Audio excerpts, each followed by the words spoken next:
বাংলাদেশের সংবাদ মাধ্যমের যে অবাধ তথ্য প্রবাহ সংবাদ প্রবাহ সেটা কিন্তু শহীদ রাষ্ট্রপতি জিয়াউর রহমানের অবদান। আপনারা জানেন বাংলাদেশকে প্রতিনিধিত্ব করে বিশেষ করে উচ্চ আদালতে রাষ্ট্রের পক্ষে যে বর্তমান সরকার পরিচালিত হচ্ছে এবং রাষ্ট্রকে আমরা আইনি সহায়তা দিয়ে থাকি বাংলাদেশের অ্যাটর্নি জেনারেল অফিস। আমি গত 25শে মার্চ আমি বাংলাদেশের 18তম অ্যাটর্নি জেনারেল হিসেবে নিয়োগ লাভ করি। আমার এখানে ডান পাশে আছেন জনাব আশরাদুর রৌফ, যিনি ইতিপূর্বে ভারপ্রাপ্ত অ্যাটর্নি জেনারেল হিসেবে দায়িত্ব পালন করেছেন। আমার বাম পাশে আছে ব্যারিস্টার অনিকার হক, যিনি একজন অতিরিক্ত অ্যাটর্নি জেনারেল, এবং আমার পিছনে যারা দেখছেন তারা প্রত্যেকেই রাষ্ট্রের আইন কর্মকর্তা। গত 30শে জুলাই রাষ্ট্রপতি কর্তৃক 86 জন ডেপুটি অ্যাটর্নি জেনারেল এবং 180 জন সহকারী অ্যাটর্নি জেনারেল নিযুক্ত হয়েছেন। এবং আমরা মনে করি এই জায়গায় যে জায়গায় দাঁড়িয়ে আপনাদের সঙ্গে কথা বলছি, সেখানে বাংলাদেশের ইতিহাসে এমন দুজন ব্যক্তি চিরনিদ্রায় শায়িত আছেন, যাদের পরিচয় কোনো রাজনৈতিক দল কিংবা রাজনৈতিক আদর্শের মধ্যে আর সীমাবদ্ধ নেই।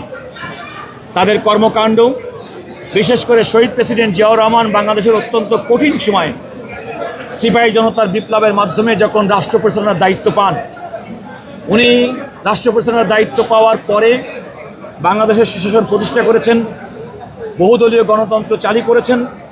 এবং এই যে আজকে যে বাংলাদেশের সংবাদ মাধ্যমের যে অবাধ তথ্য প্রবাহ সংবাদ প্রবাহ সেটা কিন্তু শহীদ রাষ্ট্রপতি জিয়াউর রহমানের অবদান।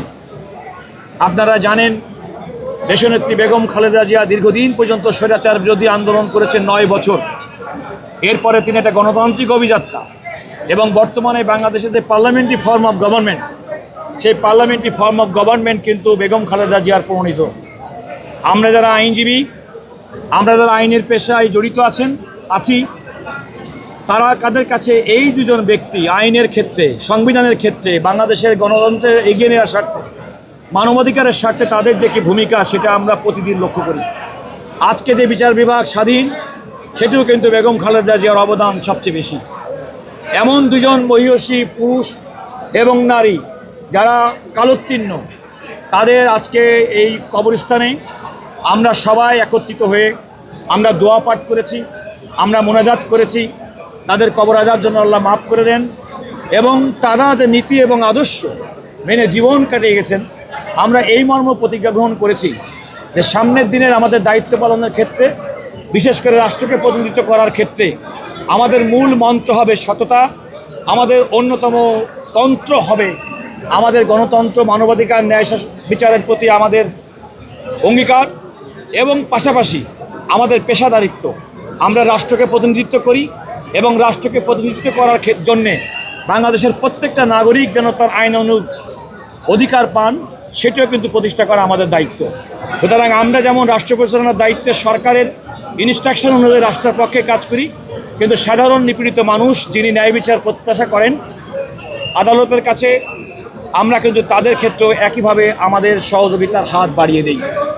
আজকের দিনে আজকে যারা মিডিয়া কর্মী যারা এসেছেন, আমি শুধুমাত্র এতটুকুই বলবো যে আজকে অবাধ মুক্ত তথ্য প্রবাহের সুযোগ নিয়ে বাংলাদেশের গণতন্ত্রের পথে যে যাত্রা, নানামুখী ষড়যন্ত্র মোকাবেলার ক্ষেত্রে আপনাদের অগ্রগণ্য ভূমিকা আছে। সুতরাং যে কোনো ঠুনকো, অপতথ্য, মিথ্যা তথ্য, খণ্ডিত তথ্য দিয়ে যেন বাংলাদেশের আগামী দিনের অগ্রযাত্রা ব্যাহত না হয়, সে ব্যাপারটিও গণমাধ্যমের প্রতি আমার আহ্বান থাকবে। আমার আইন কর্মকর্তাদের প্রতি আমার আহ্বান থাকবে, অনুরোধ থাকবে, যে আস্থা নিয়ে আপনাদেরকে আজকে রাষ্ট্রের এই আইন কর্মকর্তা হিসেবে নিযুক্ত করা হয়েছে, আপনারা প্রত্যেকে আপনাদের কাজের মাধ্যমে, সততার মাধ্যমে, কর্মনিষ্ঠার মাধ্যমে, নিয়মানুবর্তিতার মাধ্যমে তার আপনারা প্রমাণ রাখবেন। আগামী দিনের বাংলাদেশ আমাদেরই করতে হবে, আগামী দিনের বাংলাদেশের মানুষ আমাদের পরে নির্ভর করতে চায়। আজকের এই দিনে আপনাদের সবাইকে ধন্যবাদ জানাচ্ছি।